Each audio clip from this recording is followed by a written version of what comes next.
Mexican drug lord Joaquin El Chapo Guzman was sentenced to life in prison in 2019, after decades and long effort trying to extradite him to the U.S. to stand trial. Chapo Guzman traveled a long route to get there from the Sinaloa mountains. Today, the road to the courthouse behind us was paved with drugs, death, and devastation. Convicted Mexican drug lord El Chapo, a federal judge right here in New York City today sentencing Joaquin Guzman to life in prison plus 30 years. Capturing El Chapo was one of the biggest victories in the war on drugs since capturing Pablo Escobar in 1993. Guzman had power and control over the Sinaloa Cartel, which is thought to be one of the world's biggest drug trafficking networks. Let us find out more about the Sinaloa Organized Crime Group.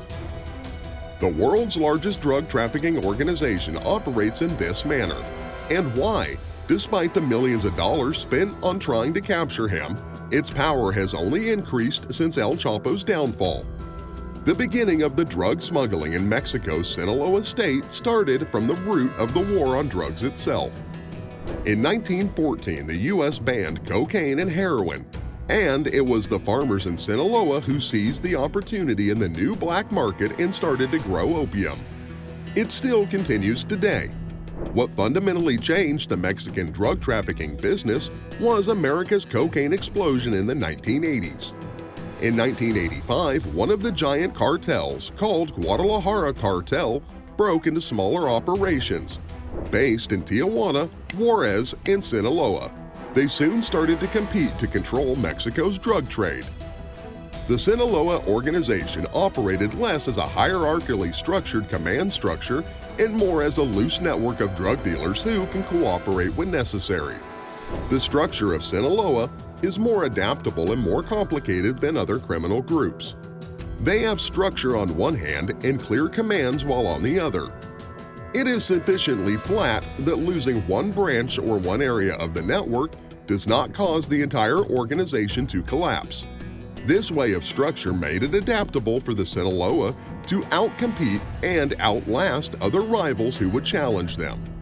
The best example would be, in 2010, a new cartel called Los Zetas had challenged existing trafficking organizations, which escalated to bloodshed in the Mexican drug war to nearly paramilitary heights. A significant and brutal criminal organization in Mexico is called Los Zetas. They were formed by soldiers who left the elite air mobile special forces of the Mexican army. The Zetas had a military-style approach in order to take over territories, and that allowed them to grow in numbers extremely fast. They even appeared to challenge Sinaloa's dominance.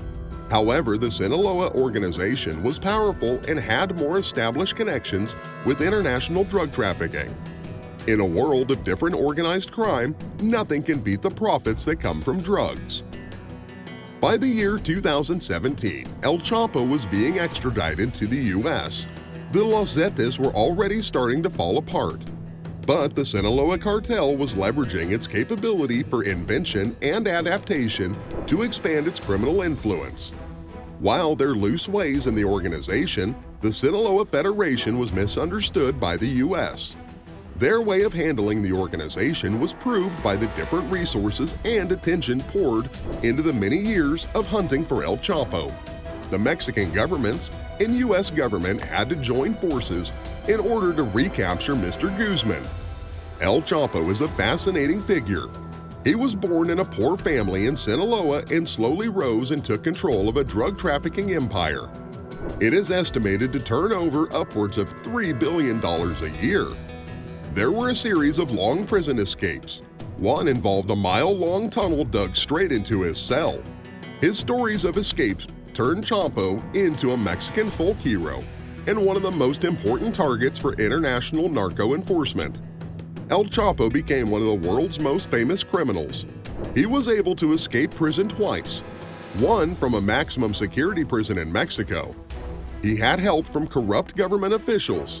He was quite deliberate in promoting the Robin Hood image by supplying medicines to gringos and distributing resources to underdeveloped areas. Which is why it is very rare that toppling, arresting, or even killing a drug lord would ever bring down or stop an operation of a drug trafficking network. So when El Chapo was imprisoned, it changed nothing. The Sinaloa Cartel co-founder, Ismael Zambada, who had a lower profile than El Chapo, is still running the organization and remains at large.